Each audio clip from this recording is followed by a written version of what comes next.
Hello, welcome back to the Glassgirls Network with me, Jonathan. A very special show today. We have got Callum here, who's an official member of Stourbridge Football Club. We'll do the introduction shortly, but we really want to get into a lot of questions that maybe you guys have sent in, a group chat, and some of the questions that we've been posing each other over the last couple of years or so. So we'll be privileged to have Callum here today. So Callum, thank you very much for joining us. Thank you for having me. Here at Glassgirls Network Studio as well.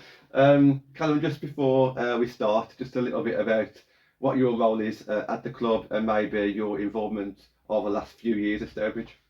Yeah, so currently it's obviously secretary is my main role, and currently it's men's academy assistant coach as well within Dudley College.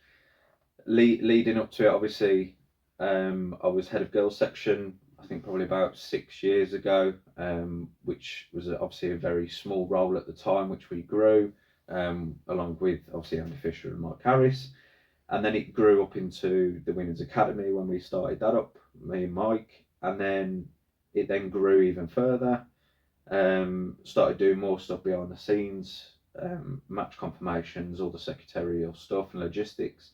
And then obviously it's grown into a full-time role, and obviously, like I just said, secretary and everything else within the club as much as I can do. Yeah, you're certainly one of the longest serving people there, really. Yeah. From what I remember, I've been there since about 2021, so it's nice to see that there's still someone there from those days, which is great.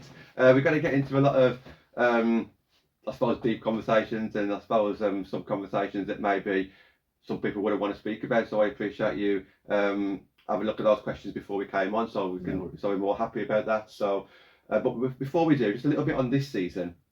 Just a bit of a compliment, I guess, for myself in regards to what I've seen at the War Memorial Ground this season. The first game was against Kidderminster Harriers, so I know there's been games elsewhere, away games and home games at other grounds, but the first game at the WMG I thought ticked a lot of boxes, from midday to midnight pretty much. Yeah. And then it looked like it continued a little bit against Leicester as well, on the weekend just gone. How do you feel this season's going in regards to on the field and off the field? I think from when what we set out to do, since obviously the golden era, shall we say, I think it's suiting its purpose at this moment in time. I think it's obviously never going to be easy, whether you're in tier 3, tier 4, or anywhere near the Women's National League. And you're seeing it at tier 5 now. It's never going to be easy to sustain the success that we've had over the last couple of years. So taking that realism into the club and the decisions that we've made over the last couple of years, I think it's going well to the point of what we wanted to make of it. So bringing Meg in was obviously that leaf of life where she's encouraging youngsters to come through. Isabel Martin is a prime example. She's brought Frankie into the sides, and other young prospects as well. So I think what she's doing is what we set out for her to do. I think if we're going to continue to look at results, I think that's where psychologically we've got to shift as a club, and obviously supporters and everybody associated with the club. So I think from where we are now, it will come. And Meg knows she's got the full support of the club, and she's just got to be patient with it, keep ticking away, keep growing her own CV selfishly. So it's not just about the club. We want to grow her as an individual. She's made relationships with her coaching staff, so I think we're really happy with how she's building it currently. We've just got to give it a bit of time, a bit of patience for her. But yeah, she's doing exceptional. I think you've answered one of the fans' questions there already about mentioning like the pathway and how many players have come through already this season, and local players as well, actually, like Stourbridge-based players playing back at Stourbridge, which is nice to hear. We're going to go through a few questions about the past, present and future, and then we're going to take a quick break and then read out a few questions from what the fans have sent in. Okay, so started off about something that we spoke about at the club a couple of weeks ago after the Kidderminster game, about Stourbridge always being ahead of the curve. Definitely notable from as soon as I started following in between tier 6 and tier 5. How do you think we managed to get ahead of the curve and then stay ahead of the curve for so long? I think women's football's at a different stage of its growing process. I think it hit very, very, I won't say conveniently, but it was very successful between obviously the Lionesses doing what they needed to do, Mm-hmm. and obviously it was a great project for the FA and other governing bodies to develop women's football from grassroots all the way through to professional football. So I think at the time we did really well to get what we needed to, but I think you have to give absolutely a lot of the plaudits to the staff that we had around, like Fish, Mike, O'Neill. You know, those type of characters drove what Stourbridge was all about at that time.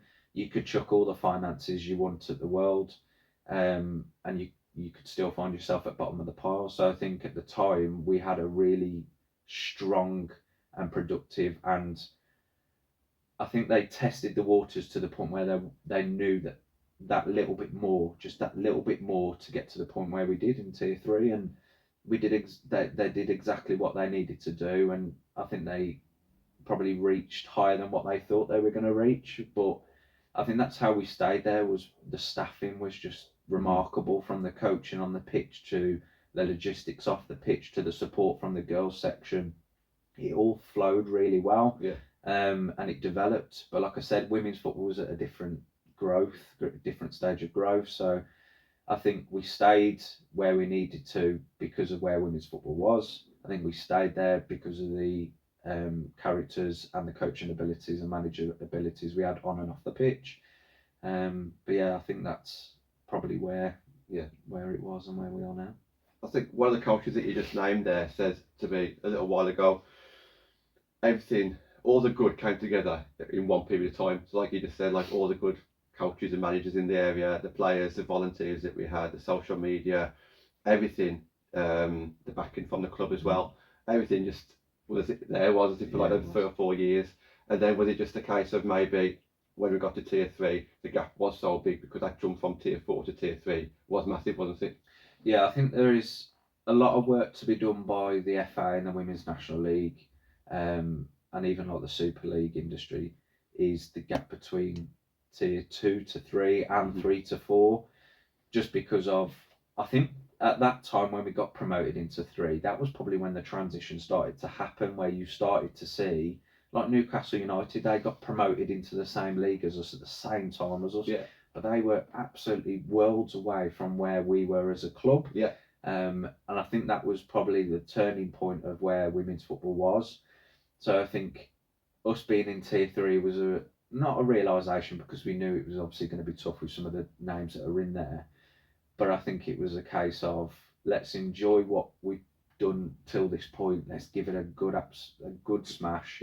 See where we end up, and just enjoy it, because we know we probably ain't going to stay here for 5 or 6 seasons. But let's just enjoy what we've done. Let's enjoy where we've come from, and let's give ourselves a pat on the back to say, listen, we've got here out of merit here. Not just because of out of anything else. I think that's key, because we was there on merit, wasn't we? You know, we ended up finishing that first season in the top 44 teams in the whole country, which is absolutely massive. And we was there on merit, and we did enjoy it, especially that season, because we was playing Albion in the league game, we played Wolves in league games, and there was one week where I think we played Burnley, Wolves and one other in the space of a week, all down the War Memorial game. So definitely nice to have those memories, because the chances are we both have those again. So it is great to look back on that and just reflect and think, we've done this. Definitely.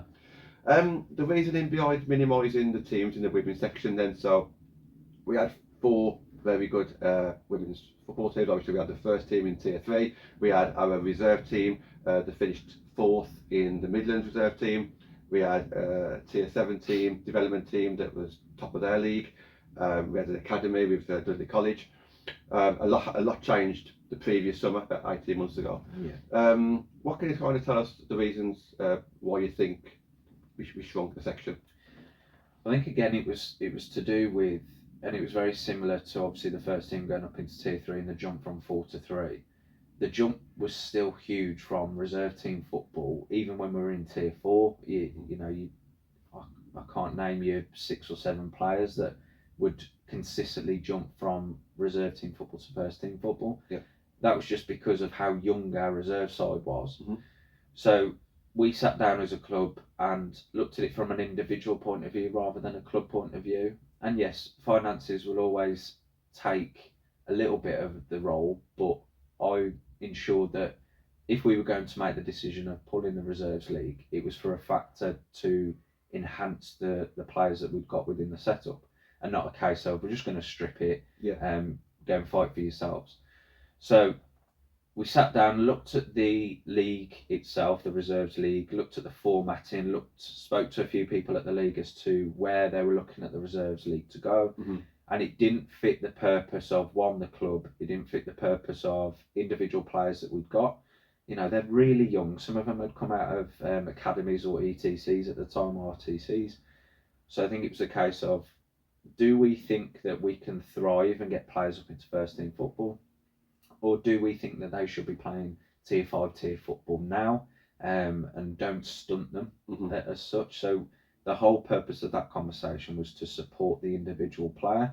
And personally, when we made that decision, we communicated it, and myself and a couple of other members supported trials for players. We communicated with local clubs, and a lot of them went and played tier 5 football, and some of them actually got into tier 4 football. So, okay, from a selfish point of view, you'd want your players playing for the Stourbridge badge. Yeah.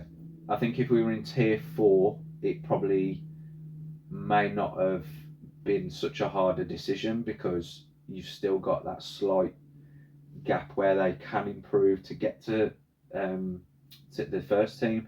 But I think at that moment in time, especially when we was in tier 3, the jump was just way too big.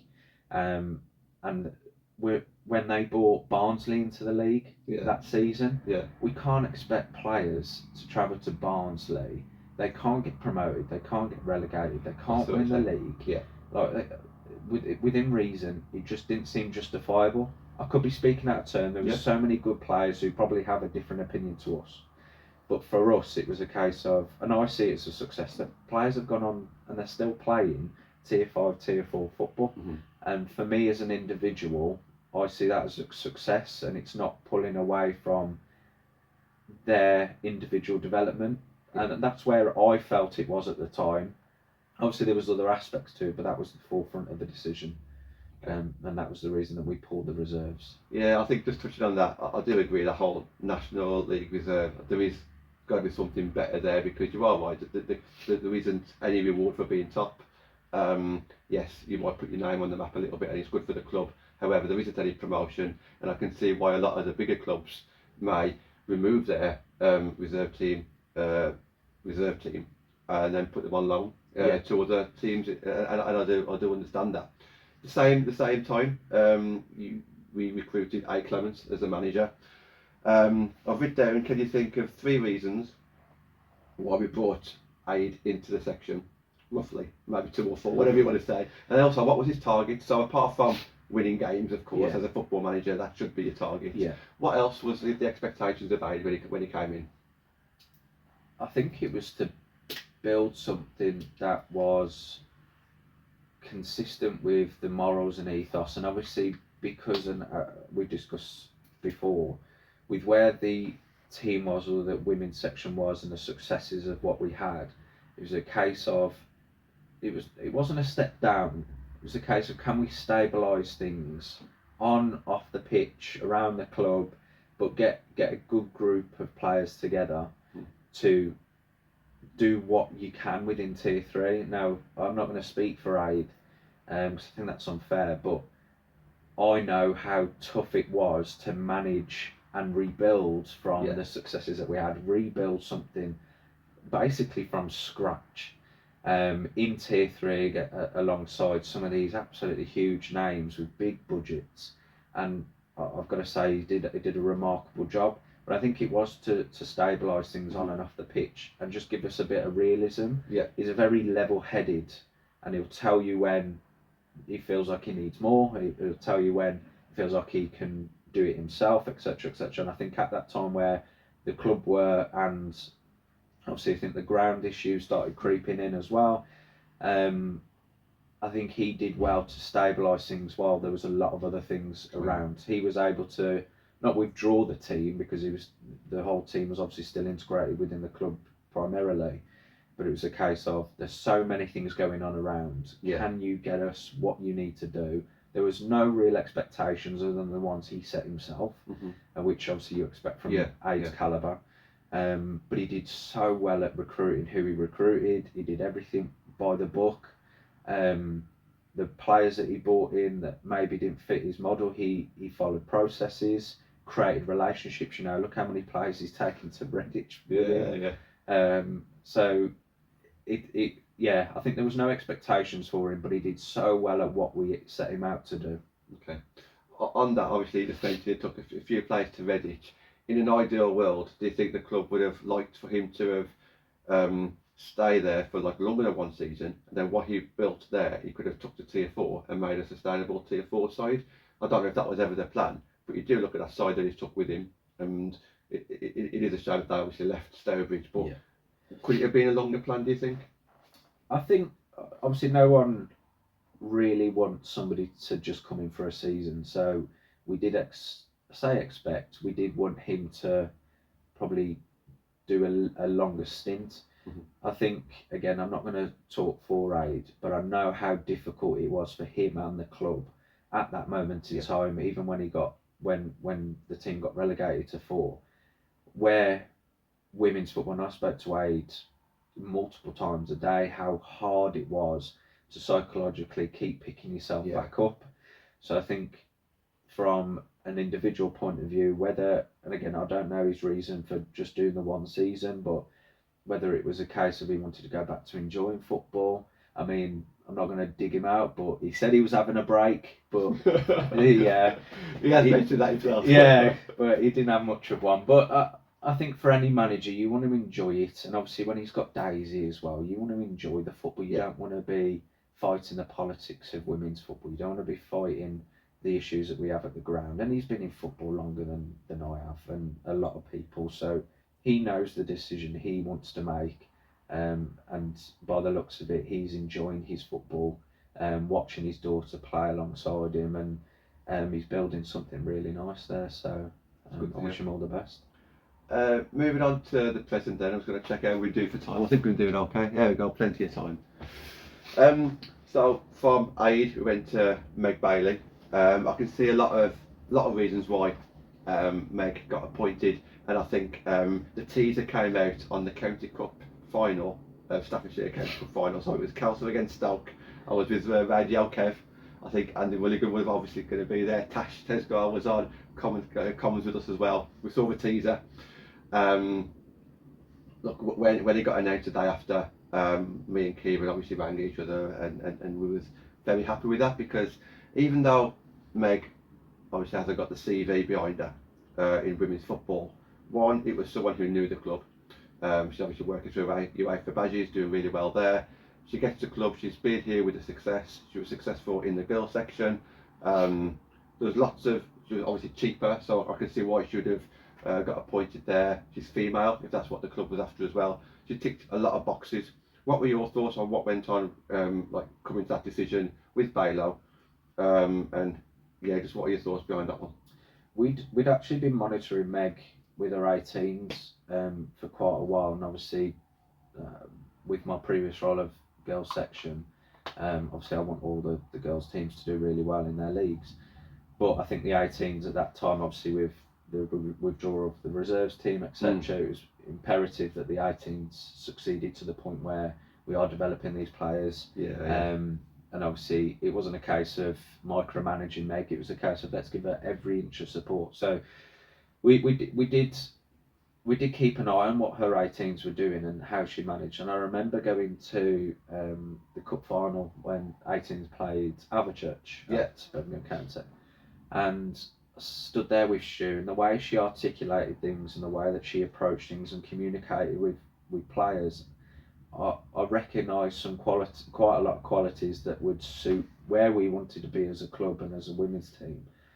But also let's go and develop somebody that's homegrown, so she gets the club, she understands it, she's come through the ranks, she got some experience with Kidderminster, she's now got a little bit of a reputation as to what needs to be done within girls football and a little bit within women's football. So it was a case of, do we want somebody who doesn't understand the club and possibly going to come in with a bit of an ego, or is it somebody who supports and gets the club, understands the situation that we are in with the ground, etc. And we can work together with everything that's going on. So, along with her characteristics, her coaching style, the way she approaches players and difficult situations, it just suited the calibre of manager that we wanted to bring in. And that's not to say we didn't interview others, because obviously we've got to give everybody a fair opportunity and see what we can attract. But Meg fitted where we were as a club, and our ambitions of what we wanted to do and remodel and rebuild again. And I think she's done remarkably well. She's had to learn very quickly and lean on a few people, but she's building her. That was expected, though, wasn't it? Yeah, it was 100%. And you know, I've supported her as much as I can. That people around the club have supported her with interviews, with player recruitments, etc. But I'll tell you what, she's done a lot on her own with her coaching staff that have now come in. So she's done remarkably well for somebody who hasn't got that CV basis. We knew she'd got a core group of players that she knew and got on with. So it's how can we support her to grow that, but also give her the tools to do it, not just a case of I'm going to step in to do what you've been brought in to do. And she's grown very quickly, and you know she pulled off a really nice result against Lincoln. And every time I have a conversation about the women's team and their performances, they're picking up, and it will come for her, and by even just the group chat, she's all positive, and that's exactly what we wanted. Positivity around the club again.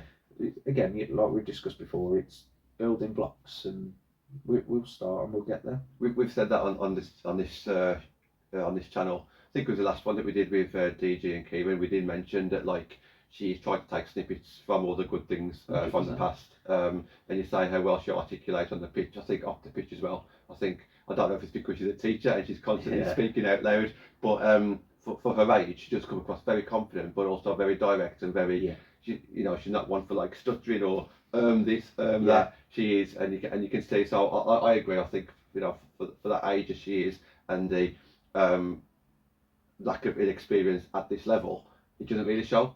So yeah, great to see. You mentioned a little bit about the ground. I think that brings us on nicely now to where you say the club's position is currently and how that's affecting the women's section. I think in terms of the ground, it changes every day from the updates that I need to know about. I don't think from conversations I've had, nothing else has changed. I still think they're still having conversations with governing bodies, and obviously we're trying to find finances or discuss what finances are available, what options are available. But I think because it does change every single day, the goalposts do move. I've got no update, unfortunately. But in terms of the women's section, it doesn't impact them. They're still going to be the ambition and aim is for them to play at the Women's because that's where they should play.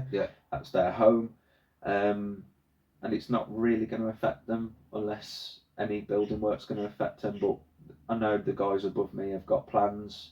And they know exactly what they're doing, so I'm leaving all that to them until I need to know otherwise.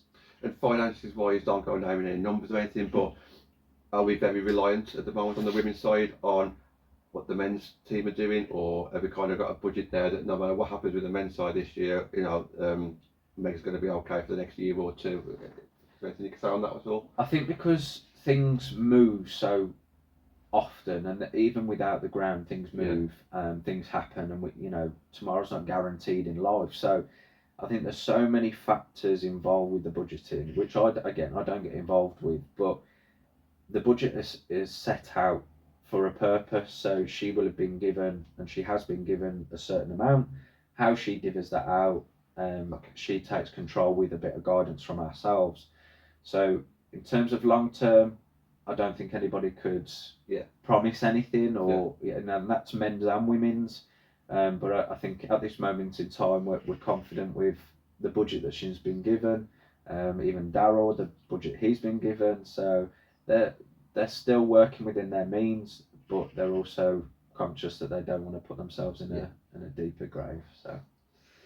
And just a little bit about maybe like the reputation of the club in regards to the women's section. It's been a tough 16 to 18 months with all the changes, I think obviously a lot of experienced leaders have left, players have left, and then players have come in and then left again over the last 18 months or so. One, is a club aware of maybe what the outside, if I take my Stourbridge hat off, are the club kind of aware of maybe how it kind of is perceived? I mean, how could we change that a little bit now to kind of make the club a bit more desirable? For me, I think it's stability. Yeah. And I think Meg brings that. Yeah, and I think it's a tough one because I think from where we were to where we are now, there's a sense of realism that's got to come into play for the club, but also around the club itself.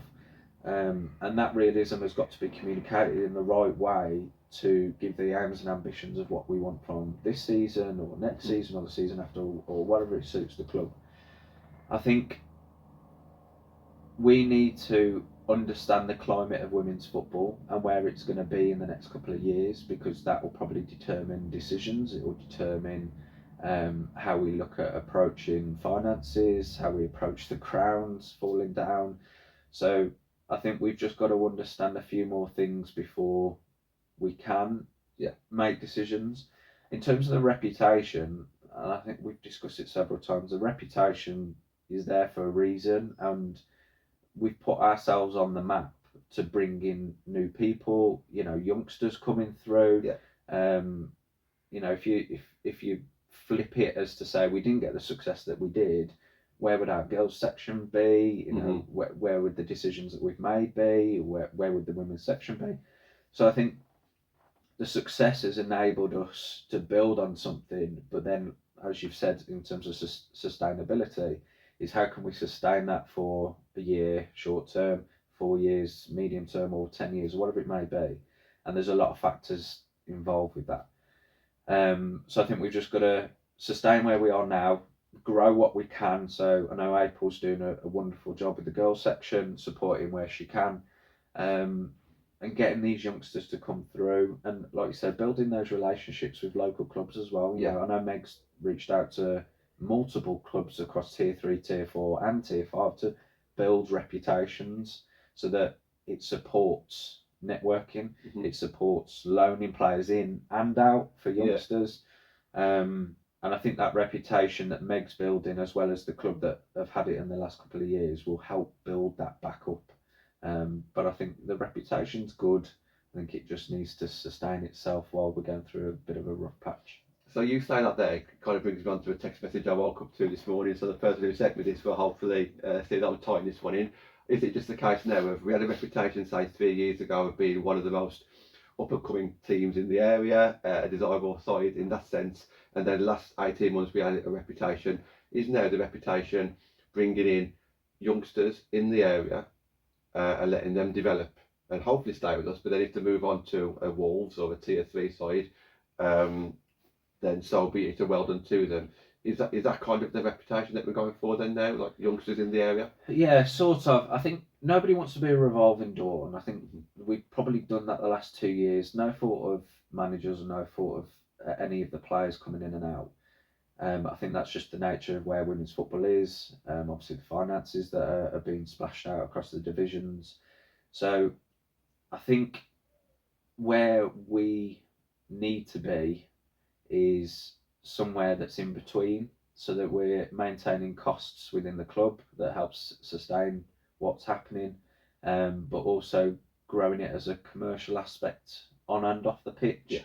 And by doing that, it enables other clubs like Blues, West Brom, Wolves, whoever, if they do have some youngsters that are coming through the ranks and need some exposure to women's football, we've got a platform to say, listen, come and bring your youngsters here, see what we're all about, and then it creates that dialogue between those two clubs to help bring those youngsters in. And I know we've done it a few times over the last couple of years, but the whole premise of this season, and obviously Meg with her 18s, and obviously her relationships with younger players, I think it benefits us because we want fast, we want agile, we want hard working people that understand football, and then obviously you can help grow individuals. And like I said, we don't want to be a revolving door, so there's got to be a balance between players who are committed to the club and play for Meg, but there's also a aim and ambition of individual development as well, because we want players to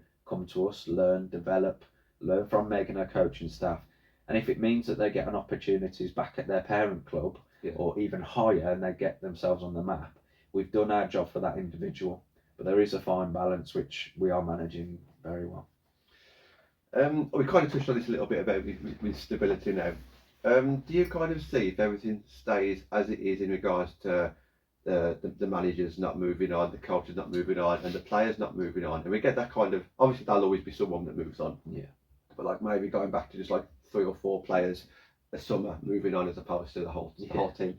Can you see the our women's section being a sustainable tier 4 side, or do you still think that maybe we're punching above our weight and we should be a regional side, but a very good regional side? I think no one ever wants to get relegated, and no one wanted to get relegated from tier 3. I think it's the realism of where we're at and can we compete in the moment. So let's go and push as high as we can in the league that we're in. But there's also the flip of that is there's no expectation. So if something did happen or we did get relegated, then you take that in the moment and then you reinvest, you redevelop your decisions. But we want the best out of the team that we've got at this moment, the league that we're in at this moment. So Meg will build on her own expectations of let's go and push as high as we can, go and compete, let's go and develop young players. I think we're in tier 4 with a very good side that just needs a little bit of time to mould, to build together, and Meg will do that with a bit of time and the support that she's getting. So I think time will tell, but where we are now, let's go and push as high as we can. Let's go and utilise what we've got and keep pushing on with our ambitions. I agree. I think we can always like look at like finances, and we spoke earlier off camera. There's always going to be a time where a bigger club will get above us financially, and I don't know what Sutton Coldfield and Worcester's budget is, but I think on the pitch, if we're matching them, then we need to keep on going, don't we? So I agree. I think we should this season still be looking at a tier 4 side, because I just think that we're on par with those, looking at it on the pitch and looking at results, and we are on points at the moment. But obviously, if we do end up in tier 5, then so be it. Like you said, there's no expectation there now, is there? And lastly, just for this segment, before we have a quick break and go through the questions that have been sent in, do you think, this is completely random outside the box, but something I was thinking about, do you think the women's section should have an ambassador or a representative on the board of directors? One, because there's a bit more of a figurehead to represent women's football on Stourbridge Football Club. 2, I think it would kind of show the outside world, we talk about perception and reputation, that hang on a bit, maybe they are changing the perception, which I think is good. And 3, just someone like above Meg who knows women's football, who really cares about women's football. They're not just saying it for the sake of saying it, they do actually do that. What do you think about that, and is it feasible? It is feasible, and I know we've discussed it many times. Like I spoke to Stu Jessup several times, and he's an advocate of women's football, and anything that I obviously relay or any ideas that we have, he does take it to the board. In terms of an overarching female figure and who oversees women's football, there is definitely the need in every club to have something like that, and again, it has been discussed. I think it's really trying to find that right person, especially in the climate of the club at the moment in time. But it's definitely not something that we haven't discussed or looked at or spoken to people about. And obviously, in terms of it being a director's role, there's obviously other things involved in that. But I definitely think that within every club who wants to do something with their women's section or within their women's teams, I do think there needs to be room for that, because it can then get overtaken a little bit, and voices get missed, and opinions about women's football don't really get heard because they don't understand the opinions. So it has got to be somebody who does understand the politics of women's football and where it's going and where it has been and the history of it. But it's definitely something that we have discussed and probably looking at in the near future. Yeah. Right, well, we'll take a break there, have a quick drink, and then I'll load up some of the questions from our group chat. Great stuff. Thanks, Carl. Thank you.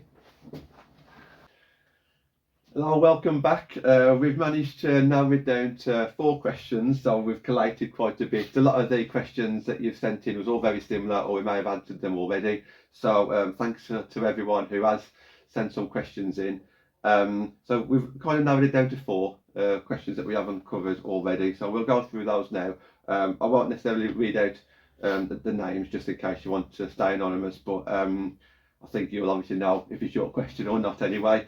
So, leadership around Meg at the moment, who is it around her that maybe she reports to and teaches her and guides her in her journey, as well as Stourbridge Women's section's journey? I think from the start it was very much heavily me, so I would support with the recruitment of staff, help with players, but she did quite a lot on her own, but it was just helping her support the things that she probably wouldn't have understood or knew that had to happen in women's football. So she lent on me quite a bit, and obviously as my season got underway with the juniors and the men's section, etc., she then started to rely probably on her right hand man Jack, who's really, really good. He has his links obviously with Stoke, etc. Andy Bullingham, obviously with the head of women's football, or as vice chairman as well, so he's still somebody to lean on. Not so much with the on-pitch stuff, but more with like the finances and the logistics of the running of the women's section, and obviously her first team. And then she has got other people like Stu Jessup, he's around when she needs support. And quite a lot of the time you've got Tom Moore who supports with like facility management, etc. Mm-hmm. So in terms of the on-pitch stuff, I'm still around. Obviously she still leans on me a bit. Yeah. And obviously communicating with different clubs of what she needs to happen. But Jack is mainly her person to lean on as her assistant. Obviously for people like fans who aren't involved with the club, I can understand why she would lean on Jack for maybe like on-field stuff maybe. Is it like mainly admin stuff that she needs support, or not just her in general, just management? What kind of stuff does managers actually need support with? Obviously finances.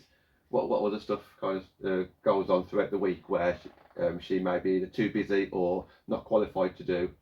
So obviously she's got a very, very busy day job, so she's not so much uncontactable most of the time. It's a case of I know she'll bombard me with loads of messages at once, to either action or respond to with some advice or information, and then obviously she relies on myself during the times that she's at work to either action them or give her the information that she needs. So that comes from like 7 days for players and the approaches, for kit stuff that she needs, any admin stuff that I have to do, obviously I relay that back to her. Cup ties, what are the process for this, that and the other in terms of on pitch stuff. And then obviously the finances are a big thing because obviously she'll be new to managing a budget. So obviously it's a case of this is what you've got, and it's really nice because she'll now understand in the last couple of years as well as this year of where the finances go, how much things cost, where can we pull back on that I don't necessarily need. As one manager may need, I don't know, GPS vests, one manager might not want them. So it's a case of where can I put money back into the budget to prioritise where it needs to go. So I know the budget was a thing at the start, but she's learning very quickly with all of the stuff that I've just mentioned. But a lot of the stuff admin wise, it'll just be logistics of the day-to-day stuff, transport, match confirmations, referee liaisons, all the type of stuff that as a manager I don't want her to worry about unless she needs to know this certain information and her advice. Cool. There's a saying about Stourbridge that goes around the football club that the women's sections ran from the top. So it's kind of looks through the eyes of maybe the football club, which is very male orientated and men's orientated, men's team orientated. Is there a potential that a women's football committee is needed that's got a little bit of a say, or would that work in the opposite way? What do you feel about that kind of conversation? I think this this topic of men versus women, it comes across every division, quite a lot of teams, and every time I've spoke to somebody at different clubs, it's always a topic of discussion. And I only speak from within the club, is I wouldn't be here, or I wouldn't be still wanting to be part of the club if I didn't feel like there wasn't a one club ethos. Yeah. So when decisions are made within the club, it's to benefit both men and women. Okay, there is an element of the men do this, which is going to impact the women, or the women do this and it impacts the men, and then obviously decisions have to be made. So, for example, VO subscriptions, something has to give depending on what's happening with the ground and finances. Can they share a VO camera? So something as simple as that. Yeah. So I wouldn't be here if I generally thought that the men, it was ran through a man's eyes. Yeah. I do think there's got to be an element of realism between generally men's football and women's football, and women's football has got to take steps that are different to men's football to grow to a sustainable level where we're not comparing the two, because they're uncomparable. For finances, commercial aspects, you can't go after the same commercial members for men's and women's. So this is where obviously a women's committee would be great, a women's section committee would be great. But there is quite a bit of unofficial committee within the club. Like, I'll fight for what I can for the women's team. Obviously Meg, April Maguire's heavily, Beck, she does a bit obviously, and I've mentioned Stu Jessup. So in terms of an unofficial committee, there are people there that do throw their opinions of what needs to be done to benefit the women's side. But I would disagree that it's heavily looked for a man's. And there's got to be an element of men's side, obviously from a game day point of view, they are bringing more in, so they bring in more revenue. The flip side to that is, and what they are doing, and they do have multiple conversations, is, okay, well, if we feel like the men are doing this, what, not to match them because that's unrealistic, but what can we do within the women's section to even get close, or promote in a different way, or commercially can we approach somebody else, like Top Tubes, they had a female CEO, like that type of stuff. It's a different commercial avenue, but we'll still get the same outcomes on a different scale to the men's. So I think there's a case of realism, but also a little bit of adaptation as well. I think maybe having a women's football committee might be able to support that, because they're a bit more eyes open in regards to what goes on in women's football, and they're used to seeing it. So that's a potential. You mentioned about like almost like it's the same sport but a different game, in regards to like communication and things like that. One thing that's been brought up as well is communication on the Women's Football Fund, or maybe the lack of it a bit last year, especially on social media. What do you think the reasons are for that? Because it seems very robotic last year, whereas the year before it was a bit more informal, rightly or wrongly so. I don't think there's any right or wrong way, but I think women's football needs a bit more interaction, whereas the men's side is a lot more robotic. Do you think there's a middle ground there? What are your thoughts on the communication side? I think that's how you connect with your fans, and I'm all for communication, hence why I'm here. So I'm more all for communicating with the people that invest in women's football generally, in football generally, but obviously mainly within the club itself. I think it's been really difficult, and I know we've discussed it several times in terms of your workforce within a club, and I know there's other clubs finding it hard.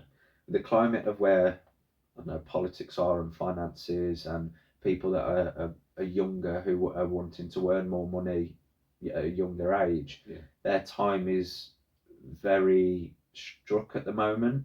So trying to get the right people on board to do the jobs that need to be doing across media, but for communication from a commercial aspect as well, it's very hard to do. And there are, for any club, there's no club that can tell me they're doing everything perfectly, and obviously we're exactly the same. So there are always ways in which we can improve. So from investing in the youth, of talking to Dudley College or Wolverhampton University and getting students on board, but it's then how do you cement them for years, or a long-term project that they can communicate on Twitter or X now, or Facebook, or communicate with yourselves as supporters. And that there is ways in which we are looking at. Obviously, a lot of things are prioritised slightly below that just because of the ground, and obviously I don't want to sound like a broken record, or justifiable for the lack of communication. But there are things and decisions that are happening within the club that are really tiring, because you're having to advertise, you're having to recruit somebody to come in that will leave a month later, and then you're having to do it all over again, even from like the tannoy, from when Kieran obviously got his new job. So it's really tough to do, but again, it goes back to growing it as a spectacle for everybody, and then seeing the rewards not just for themselves, because I think if they're going to see it as an individual opportunity, they'll do what they need to and go. Whereas we've got to get the right people, which we had before. You know, we had Kieran doing the tannoy and the match stuff for the women. Obviously Rich Clark, he was doing an amazing job with the social media. Me being around as much as I can. So once you strip all that back, it's trying to find people, and maybe that's a realisation that we're not going to find people like that again. But you've also got to have the right people on board that are going to commit to you, and that's been tough. It has recruitment's been really tough. Yeah, I get it's because when you're at a club like Stourbridge, we say that we've overachieved. So I consider us a small club, because I think that's the way that it's looked at from Stourbridge. We are a small club. You are lucky. People don't just wake up one day thinking I'm going to go up to Stourbridge today and be a volunteer, because it just doesn't happen, does it? It's not a big enough club. So when people do come along, you do have to kind of respect that, and players' parents support. But obviously, when the players go, their daughters go, then you lose the parent as well. So I do see it myself. It kind of links in a little bit here with the communication with the next question. This one's from Kieran. I know he won't mind me saying if Kieran, obviously a presenter on the channel as well. Just bridging the gap between the fans and the club. There was a bit of disconnect last year, and I think that was kind of brought on a little bit by communication, partly. I've definitely seen an improvement this year, massive improvement. It went from like everything 2 years ago to almost nothing last year to kind of finding our way back again now, and I think I can see an improvement. I can. Just bridging the gap between fans and the club. What would you say about that?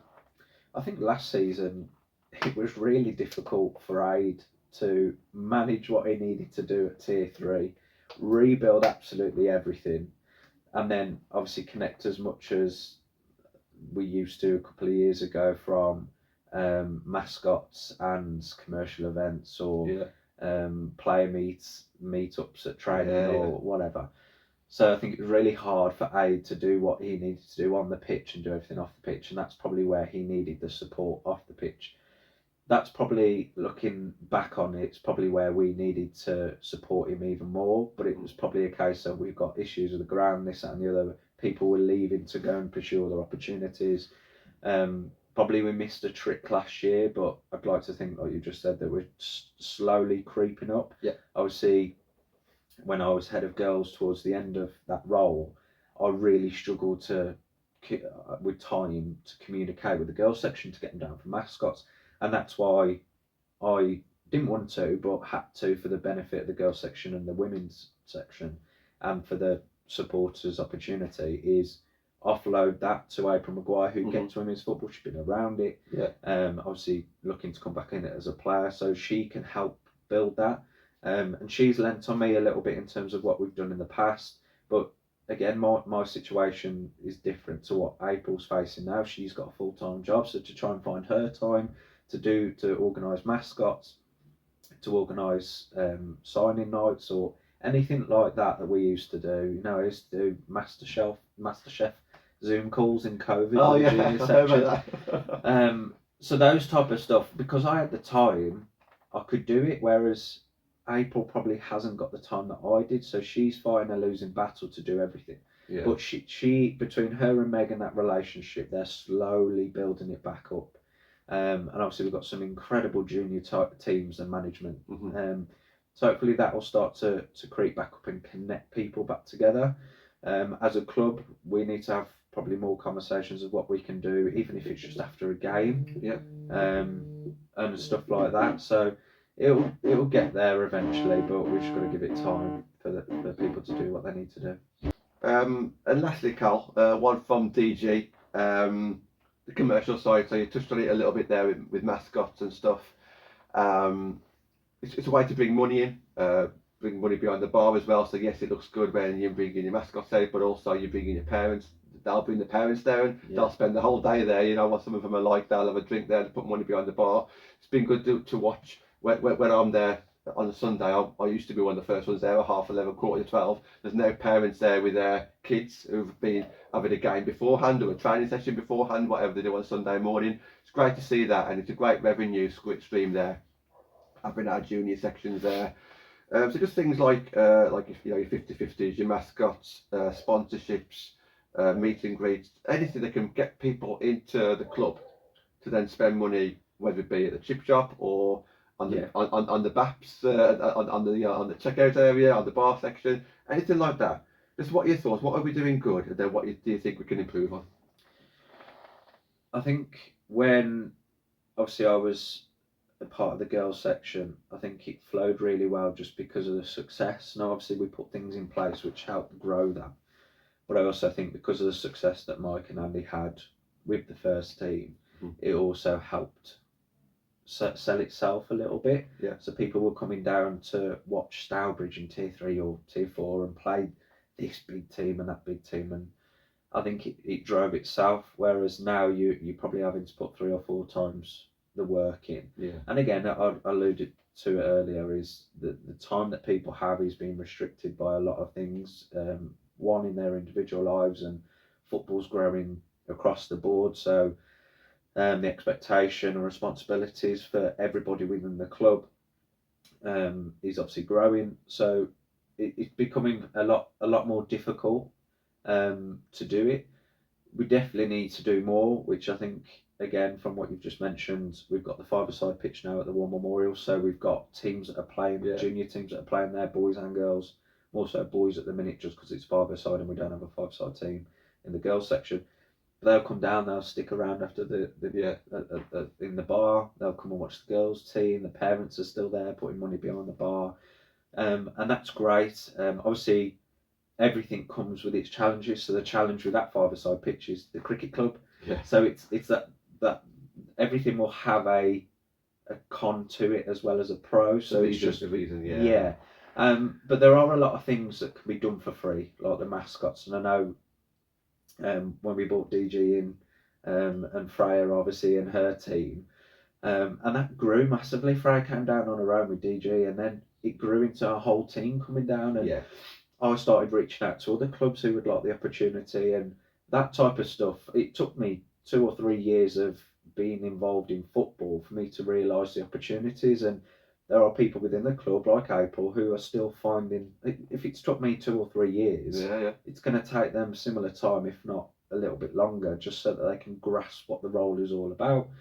In terms of a commercial aspect like the 50/50 and stuff, again, it's just finding the right people to do it and be responsible for it.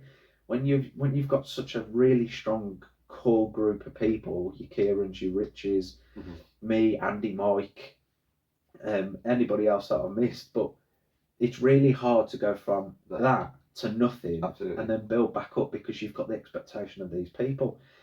So it will take time, and obviously things have changed inside the club in the last 18 months. So it's about building with the right people who can be trusted with those roles and responsibilities. And then obviously build on those opportunities for mascots, for meet and greets. And obviously in turn they put money behind the bar or in the food truck, etc. But again, putting the food truck on, it costs money to do so. So it needs to be justifiable. And it's that type of stuff that people probably don't see, but also need to be communicated about. I don't want people to think, and they should never think, so I won't be here, that the club are not investing or not promoting women's football, because they are. They're just having a little bit of a turbulent time because we had such success. We had a lovely core group of people in different sections, and now it's trying to re-establish where we are with who comes in. I think my final word just on that before we go into a bit of a closing kind of question. yeah, I think that like I said, that summer a couple of years ago, you didn't just lose a manager and a load of players. You know, we did lose like a different social media team. Kieran's gone now as well, but he kind of restricted his role over the last 12 months as well. It was a big hit, wasn't it? It wasn't just, you know, Mike left and Tash left. It was pretty much everyone left, and Aid came in, and from the outside it was very much Aid by himself. And I know that Aid, I don't know if he mentioned this on the interview or if he mentioned it off camera, but he was happy to say it. He wanted it to be pretty much by, you know, he wanted the full control by himself, but it was very hard to replace all those talented people. I think I might have started the show saying that it was very hard to replace all those talented people with just Aid. Doesn't matter how good Aid was, you also lost several other people around him, and I think that's kind of showed, doesn't it, a little bit. Lastly, then, just a bit of a final message from yourself, Cal, just to kind of, you know, where, you know, just about the women's section, or where you like to see us go, or anything that you want to say to the fans. We appreciate you coming on.